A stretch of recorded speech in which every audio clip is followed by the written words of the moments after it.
सोनल सोनल उठ जाओ यार, जल्दी उठो। तन्वी ने उसके चेहरे से रजाई हटाई तो चांद सा चेहरा सामने आ गया। काले तिल, खूबसूरत बाल कुछ चेहरे पर बिखरे हुए थे, कुछ तकिए पर पड़े थे। उसकी नाक की डायमंड पिन अपनी चमक दिखाए बेहद खूबसूरत लग रही थी। भरे भरे गुलाबी गाल, तीखी गुलाबी नाक उसे और भी मोहक बना रहे थे। तन्वी ने दिल ही दिल में उसकी नज़र उतारी। जितनी वो खूबसूरत थी उतनी ही मासूम भी थी, लेकिन ये सिर्फ तन्वी के ख्याल में ही था। बाकी पूरा घर उसकी शरारतों से कितना तंग रहता था, ये तो वही जानते थे। तन्वी ने दोबारा उसकी तरफ देखा और बोली, सोनल उठ जाओ जल्दी से, वरना देर हो जाएगी। देखो, वहाँ आरती पड़ी हुई है और हमें मुंह देखने के लिए भी नहीं मिलेगा। तन्वी ने ऊंची आवाज़ में चिल्लाकर कहा, देखो वहाँ दादाजी की मौत हो गई है और ये लड़की आराम से सो रही है। इसे जरा भी खबर नहीं है किसकी मृत्यु हो गई। वे पलक झपकते ही उठ बैठी तो तन्वी चौंकी, क्या तुम्हें नहीं पता? तन्वी को कुछ शक हुआ, हाँ क्या सच में तुम्हें नहीं पता किसकी डेथ हुई? वह उठकर उसके पास जाकर खड़ी हो गई। तुम्हारे नाना अंकल की रात को डेथ हो गई है। ये तुम क्या बोले जा रही हो तन्वी दीदी? नाना अंकल की तो रात को मुझसे बात हुई थी। इनफैक्ट वह तो बहुत खुश दिखाई दे रहे थे, हंसी मजाक भी कर रहे थे। आप झूठ बोल रही हैं। सोनल ने उस पर भरोसा ना किया। उसमें झूठ वाली कोई बात नहीं सोनल।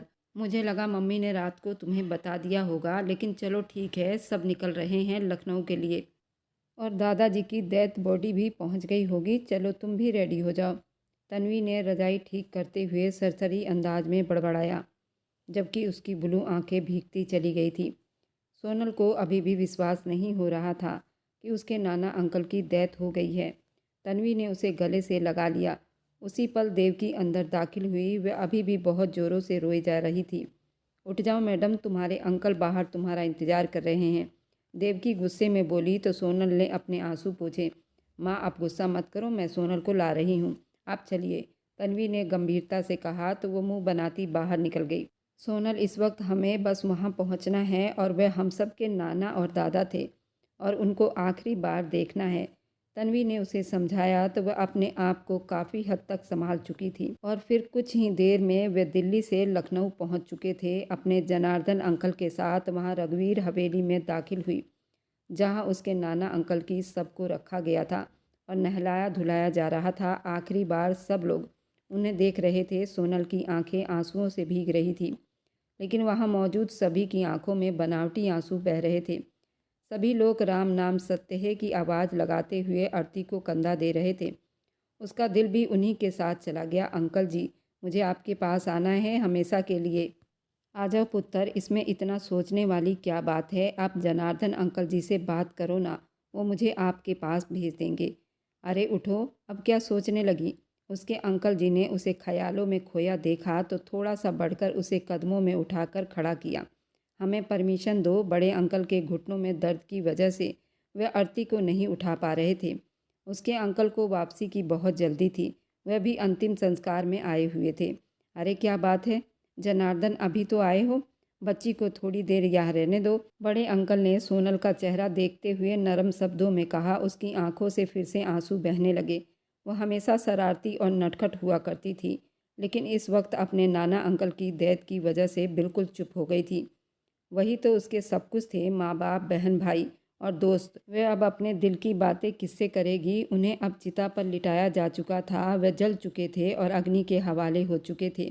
अब कहानी ख़त्म, हमें देर हो रही है, हमें निकलना चाहिए। जनार्दन अपने रिश्तेदारों से बात करते हुए बड़े अंकल को दो टूक अंदाज में बोल पड़े थे।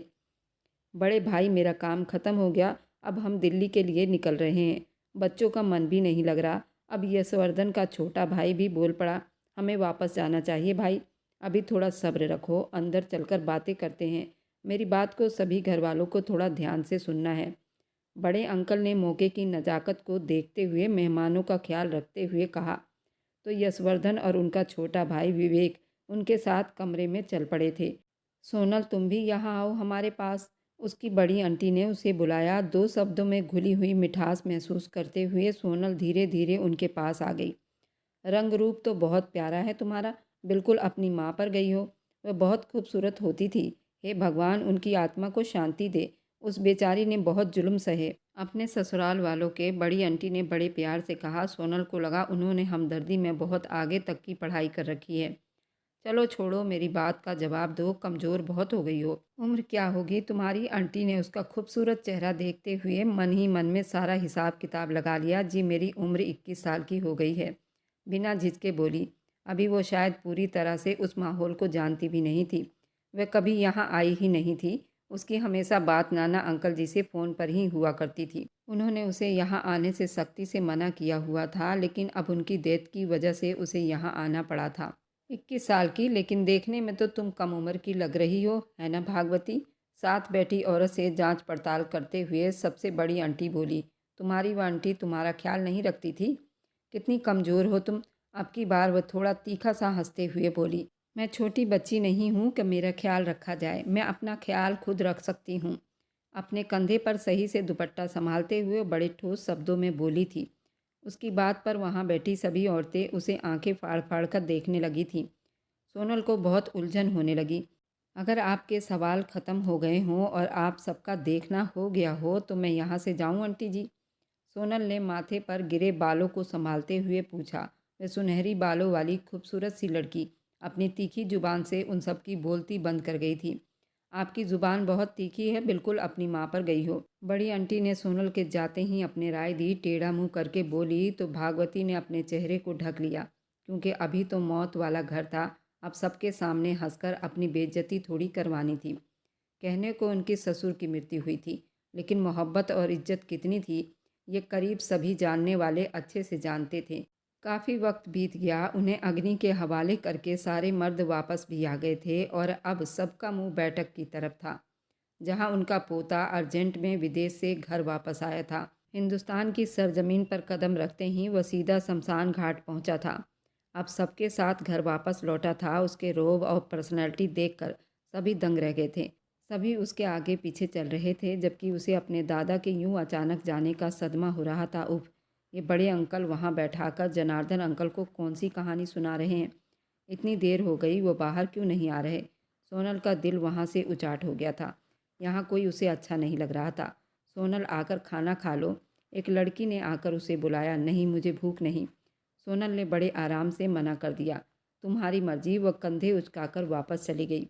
सभी औरतों के लिए खाने लग चुके थे। एक हॉल में इंतजाम किया गया था और अब सभी वहाँ खाना खा रही थी, जबकि सोनल सब कुछ नज़रअंदाज करके गार्डन में बैठी अपने नाना अंकल को याद कर रही थी। उसके होठों पर हमेशा भगवान को याद करने की आदत थी। हे भगवान, मेरे नाना अंकल की आत्मा को शांति देना। अपने नाना अंकल के लिए वो हमेशा प्रार्थना करती रहती थी। तुम्हारी आंटी नहीं आई ना? तुम्हारे घर से कोई नहीं आया ना? आखिर मौत हुई है, सबको आना चाहिए था, लेकिन नहीं। शहर वालों को इससे कोई गर्ज नहीं रहता। अपनों के मौत हो जाने पर भी वे लोग आनाकानी करते हैं। ऐसा भी क्या नखरा? सबसे छोटी आंटी ने उसके पास बैठते हुए मासूमियत से कहा। उनकी मर्जी। इतना सा जवाब सुनकर छोटी आंटी ने मुंह बना लिया। हमें क्या, दुनिया वाले ही बातें बनाएंगे। सुनो, हमें क्या? वह हाथ नचाते हुए बोली। कुर्सी के साथ टेक लगा गई। सोनल ने इस बार कोई जवाब न दिया। वैसे भाभी तुम्हारे साथ कैसा व्यवहार करती हैं, या आम औरतों जैसी ही हैं? ये सब बातें हो रही थी, तभी गंगा ने आकर उन्हें चौंका दिया।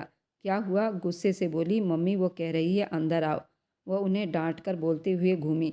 समझ में नहीं आता, एक तो तुम्हारी माँ को जरा भी आराम नहीं, न तसल्ली, हर वक्त तुम्हें मेरे पीछे लगा देती हैं। वह गुस्से से उठी। आप उसकी आंटी है ना? सोनल ने झट से रोक कर पूछा। हाँ। वह नासमझी से बोली। मेरी आंटी भी आपकी तरह हैं। सोनल के जवाब पर वह लाजवाब हो गई और जल्दी अंदर की तरफ बढ़ गई। ये सोनल के सबसे छोटे अंकल विवेक की पत्नी थी। वह सबको इसी तरह से बातें किया करती थी, सबकी बुराई करती थी। सोनल चुप रह गई। वह अपने बड़े अंकल का इंतज़ार करने लगी, जो खुद तो बाहर नहीं आए, लेकिन उसे अंदर बुलाया। जी अंकल जी। उसके अंकल कितने ही सख्त क्यों न थे, लेकिन वह उनकी दिल से इज्जत करती थी, सिर्फ अपने पिता की वजह से। वह उनके बड़े थे और भाई जैसे थे। वह उसे अपने पिता की तरह लगते थे। बैठो। उन्होंने दरवाज़ा बंद करते हुए उसे बिठा दिया, जैसे कोई राज की बात करने जा रहे हों। देखो बेटा, जाने वाले चले जाते हैं, पीछे रह जाने वालों को दुनिया के साथ जीना भी पड़ता है और चलना भी पड़ता है। उसके अंकल ने बात शुरू की।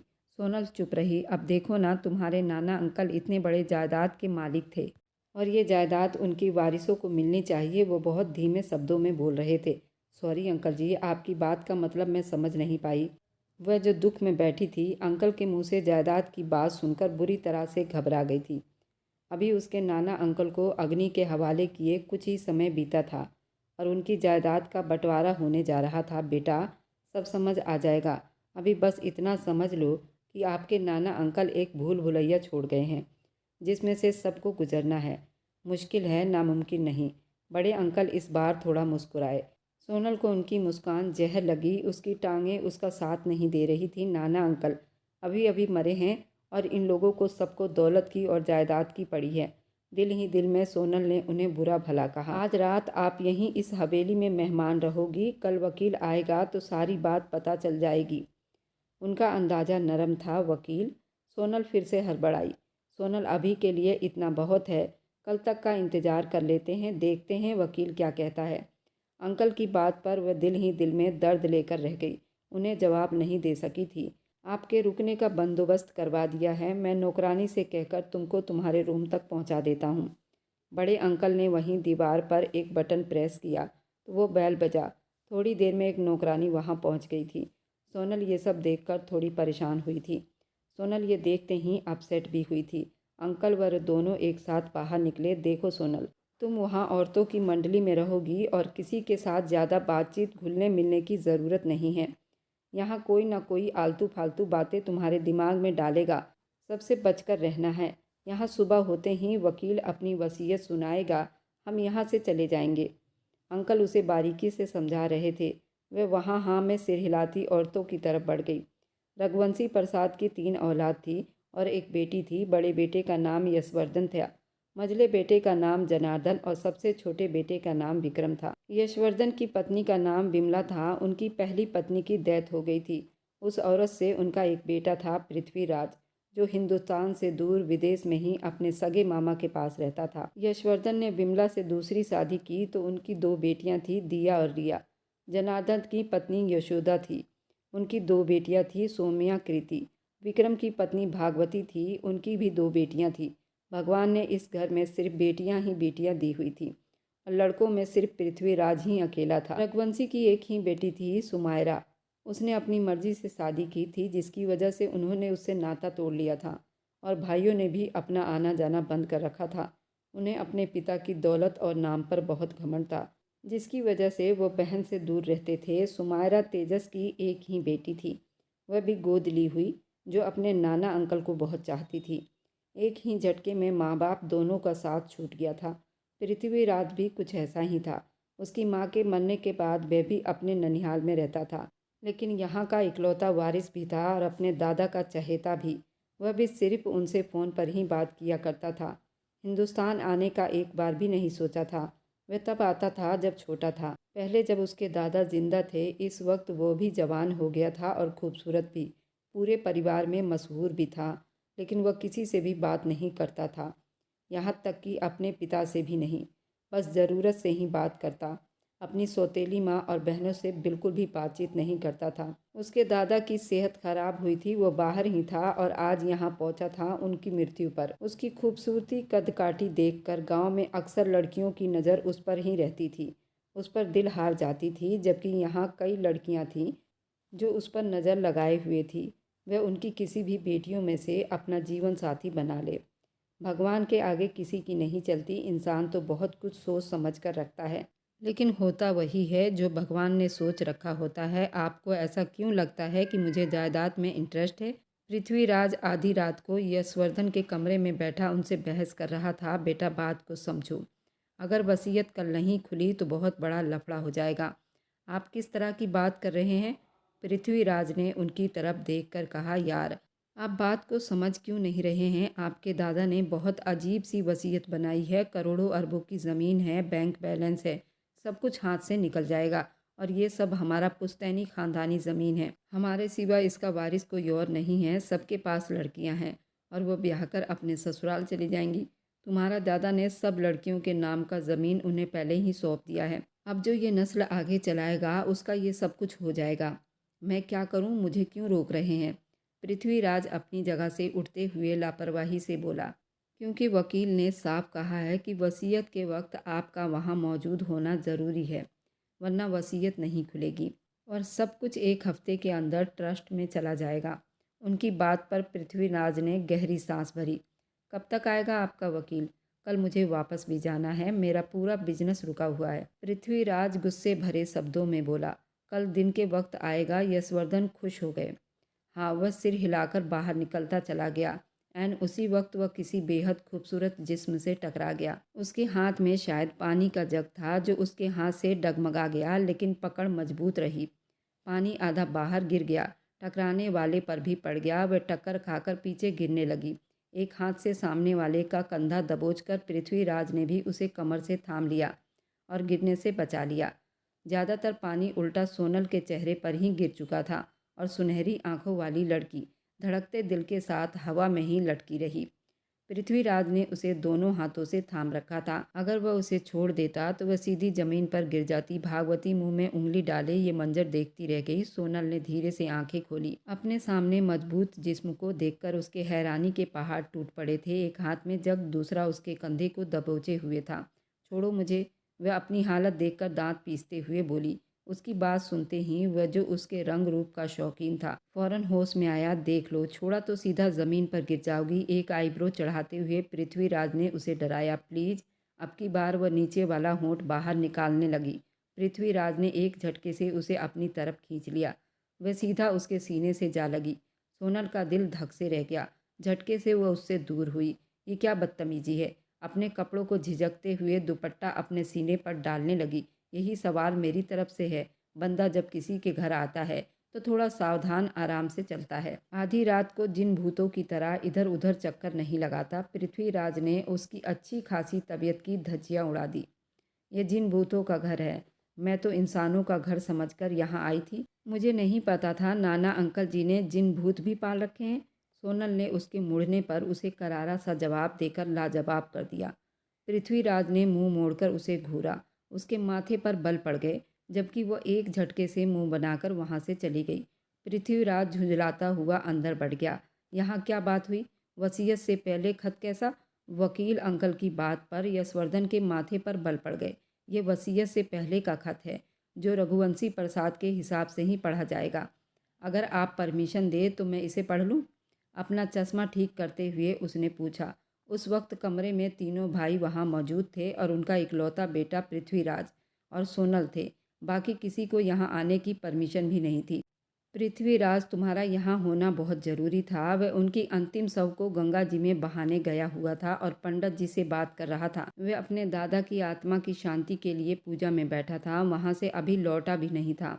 उसके आने का इंतज़ार हो रहा था। लेकिन वसीयत से पहले खत का सीन वहाँ खड़े सभी को हैरान कर गया था और शक में डाल गया था। अंदर बैठे लोग क्या बाहर बैठे लोग? आप खत पढ़िए, पृथ्वीराज आ जाएगा वसीयत तक, यशवर्धन ने सीधे अंदाज में कहा। तो वकील साहब ने खत खोला। जैसे जैसे पढ़ते गए वैसे वैसे सोनल का दिमाग भग से उड़ गया। उसे अपने कानों पर विश्वास नहीं हो रहा था। नहीं नहीं नहीं, ये नहीं हो सकता। नाना अंकल ऐसा कर ही नहीं सकते। उस अकड़ू पृथ्वीराज को वो मेरे साथ कैसे बांध सकते हैं? जरूर खत में कुछ गड़बड़ हो गई है।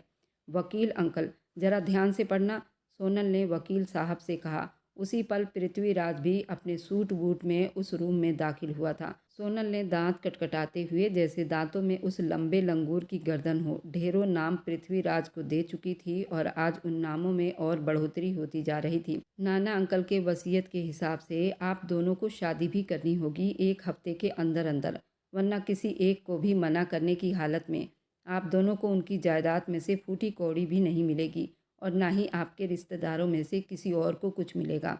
वकील साहब ने अपना चश्मा ठीक करते हुए कहा।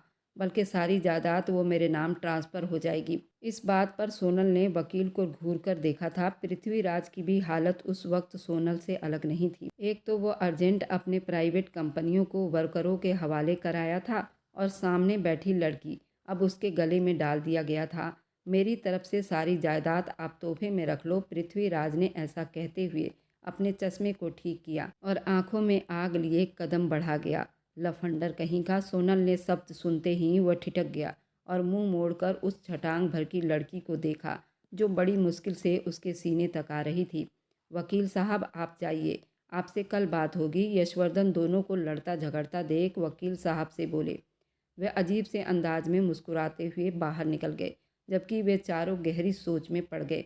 अंकल में सोनल फिर से बोलने लगी, लेकिन यशवर्धन साहब ने घूरने की वजह से उसकी जुबान को ब्रेक लग गया और सिर झुका गया। पापा, मुझे आज वापस भी जाना है, पृथ्वीराज एक सख्त नज़र सोनल पर डालता हुआ बोला था।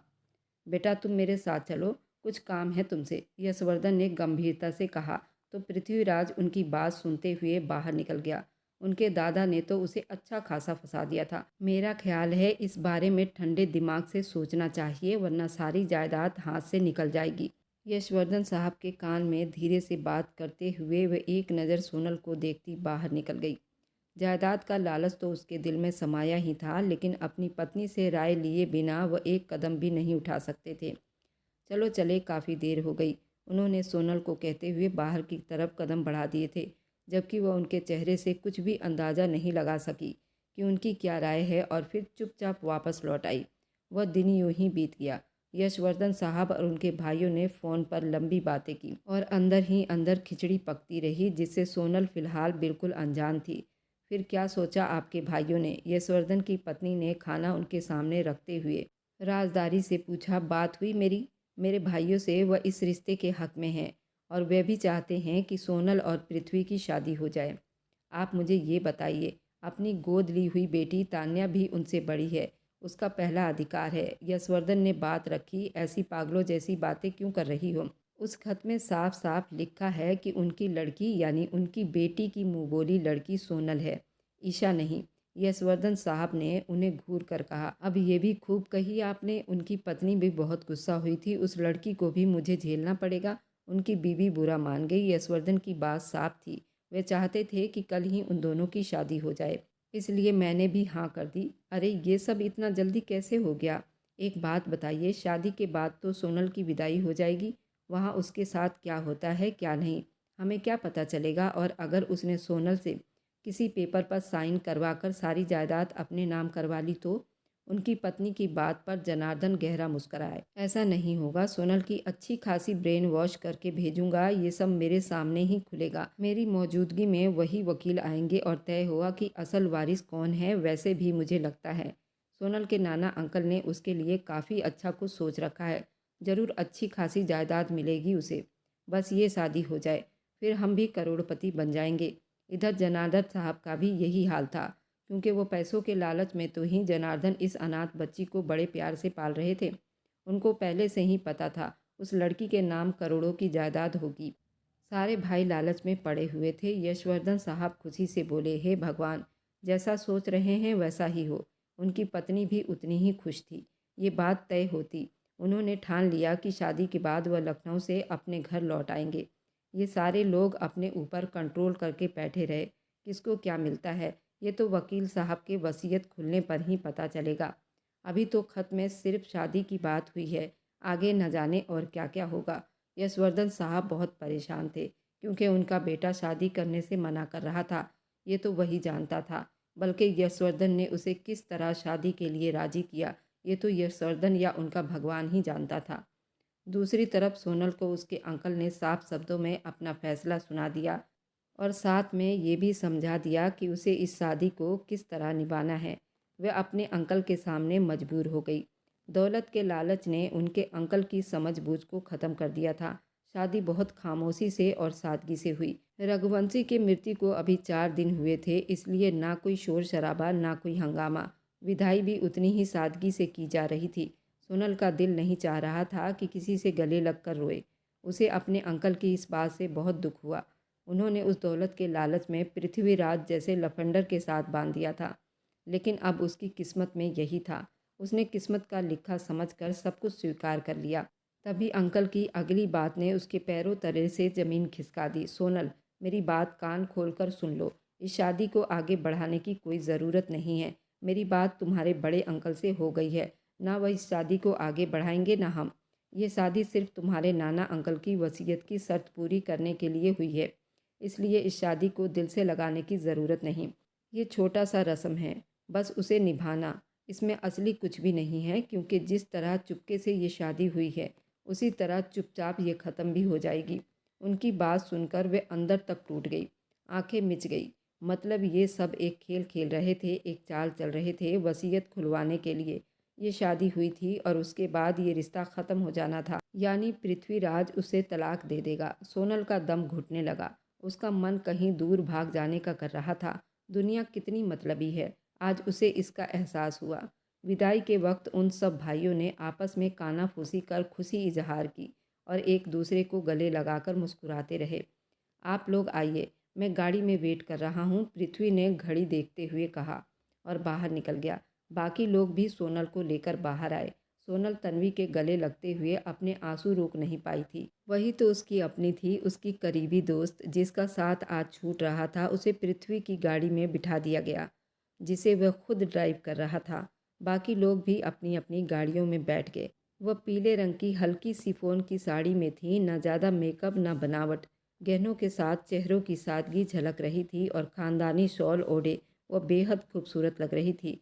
उस हाल में भी उसका चेहरा जगमगा रहा था। पृथ्वीराज ने गाड़ी दौड़ाते हुए उस पर एक सख्त नज़र डाली। उसके चेहरे पर अलग ही रौब था। चेहरा ढक लो, उसने सख्ती से कहा।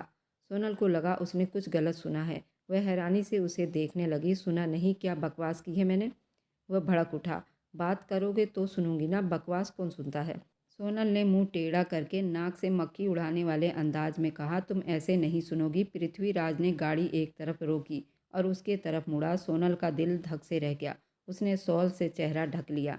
हम इस गांव के जाने माने लोग हैं और हमारा समाज में बहुत नाम है, और इस हवेली की इकलौती बहू बन गई हो, ये मत भूलो।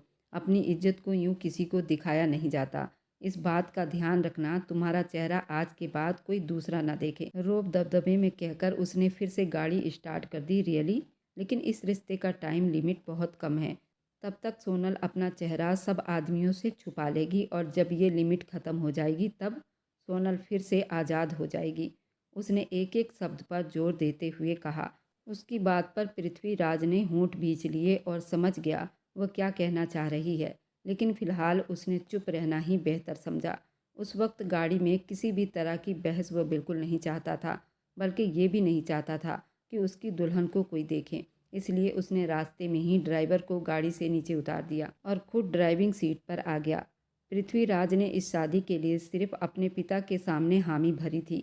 उसके लिए ये शादी एक सौदे से ज़्यादा कुछ नहीं थी। उसके दिमाग में साफ था कि वसीयत खुलते ही ये शर्त पूरी हो जाएगी और उसके बाद ये रिश्ता अपने आप ख़त्म हो जाएगा। लेकिन अब उसके भीतर कहीं कुछ बदल रहा था। शादी के 2 बोल और 7 फेरों ने उसके अंदर दबे जज्बातों को छेड़ दिया था। सारा रास्ता एक अजीब सी खामोशी में कट गया।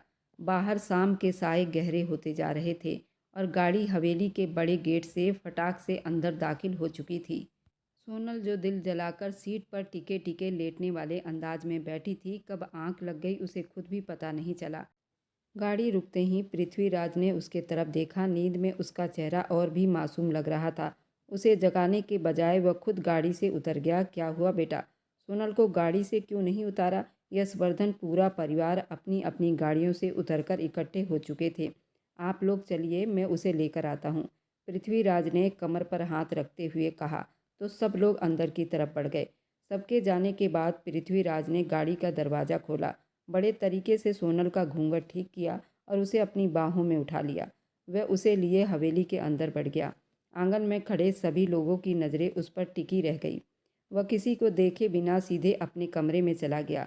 मुझे ये सब कुछ ठीक नहीं लग रहा, बड़े साहब जी, विमला ने धीमी आवाज़ में कहा। तो यशवर्धन ने होंठ भींच लिए। वे खुद भी नहीं चाहते थे कि सोनल उनके घर की बहू बने, लेकिन वसीयत और जायदाद के लालच ने उन्हें इस रास्ते पर लाकर खड़ा किया था। सब लोग अपने अपने कमरों की तरफ चले गए। यशवर्धन, उनकी पत्नी भी गहरी सोच में डूबे अपने कमरे की तरफ लौट आए। सुबह ही उन्होंने वकील को बुलवाया था ताकि वसीयत का काम पूरा हो सके। इधर पृथ्वीराज ने कमरे में आते ही सोनल को धीरे से बिस्तर पर लिटाया, दरवाज़ा लॉक किया और बिना कुछ कहे बाथरूम में चला गया। ठंडे पानी से नहाते हुए वह खुद को समझाने की कोशिश कर रहा था, ये लड़की सिर्फ एक रात की पत्नी है। कल वसीयत खुलते ही ये रिश्ता ख़त्म हो जाएगा और वह अपने रास्ते चले जाएगी। लेकिन दिल मानने को तैयार नहीं था। वही आवाज़ उसके कानों में गूंज रही थी जो फेरों के वक्त उसने कस्में खाते हुए सुनी थी। वह उसकी धर्मपत्नी बन चुकी थी। वह उसे यूं ही नहीं छोड़ सकता था।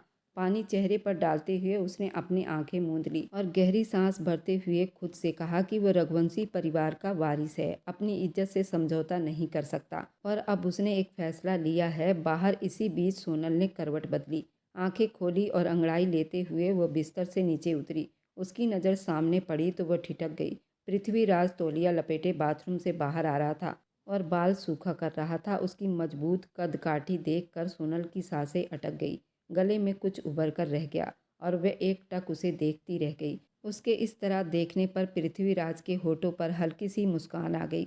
वह उसकी तरफ बढ़ा। सोनल घबराकर 2 कदम पीछे हटी, लेकिन उसने हाथ में पकड़ा तौलिया उसके गले के चारों ओर हल्के से लपेट दिया और गहरी आवाज़ में बोला, दूर क्यों हो रही हो मुझसे? उसके आगे की कहानी बहुत दिलचस्प रहने वाली है।